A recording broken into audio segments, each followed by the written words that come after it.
Protect the fresh drywall edges when painting baseboards next to new drywall over carpet by using low-adhesion tape on the drywall and a gentle, controlled painting technique.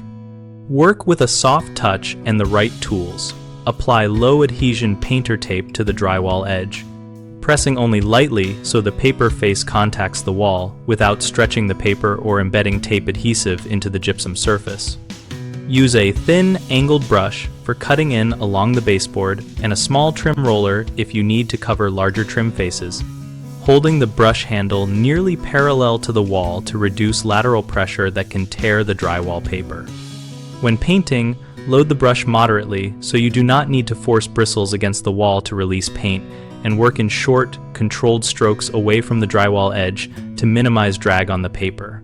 Keep a damp sponge and a small tub of all-purpose joint compound ready, because even with care you may nick the paper. Clean the nick, let it dry, then apply a thin feathered coat of compound.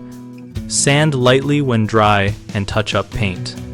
Protect the carpet by tucking a thin drop cloth or low-profile protective film between the baseboard and the carpet, securing it with low-adhesion tape on the trim only so you do not pull the carpet fibers. Maintain proper ventilation and ambient conditions so the paint does not dry too fast or too slow, which can affect how much brushing pressure is needed to get an even coat.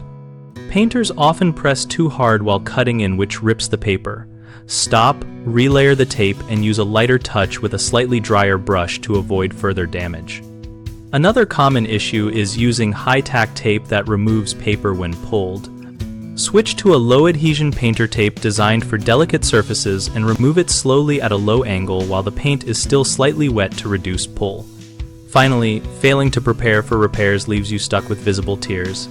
Keep joint compound, a small knife, fine sandpaper, and a mini brush on hand so you can patch, sand, and touch up immediately before the repair sets or dirt accumulates. We built BigHomeProjects.com to connect homeowners with local contractors and to help contractors find work in their communities. We also host a discussion community where we and other members share practical tips and project experiences related to topics like protecting new drywall while painting trim.